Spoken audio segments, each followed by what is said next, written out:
in high school there were these parties, and I picked up the electric bass to play the parties. I didn't look at it in the same way as acoustic bass. It was fun, and to be honest with you, to this point, I still have a little bit of bug about me playing the electric bass something serious. When I played with Return to Forever and Chick wrote these real serious compositions, it was always like, okay.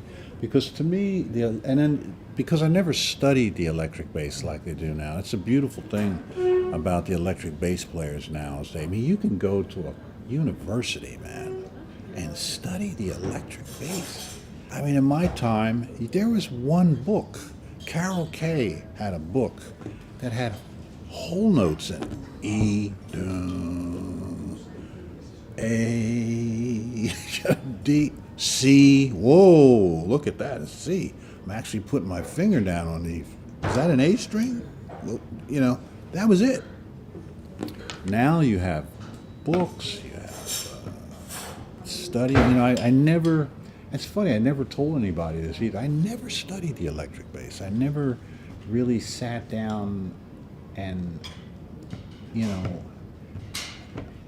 really took it serious, and so, there's things I practice on it, like especially the Return to Forever music, but it was never something that I studied, and so, you're right when you say it feels more natural when I play the acoustic bass, because when I pick up the acoustic bass, the fullness of Stanley comes to view. All those years of practicing locks in, and I become a different player. I'm very serious on the acoustic bass, and when I pick up the electric bass, it's fun, and I have fun. And School Days, Silly Putty, Lopsy Lou, all those tunes were they were reflections of me having fun with an electric bass, and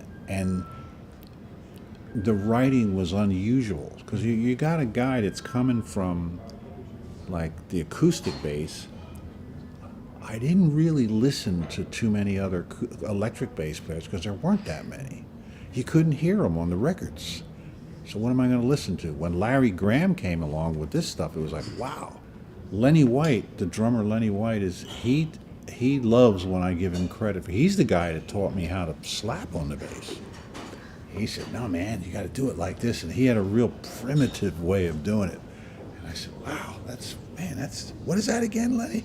I said, is that music? He says, man, you got to try this thing, man.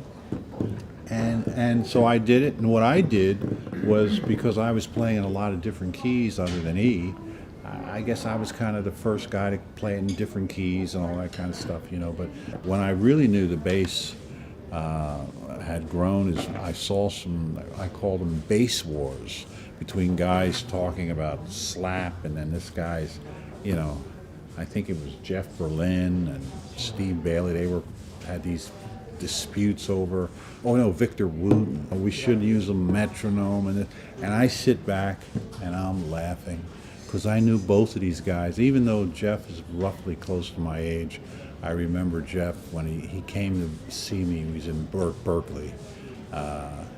He came. He wanted to. I forget what he wanted, but he was there.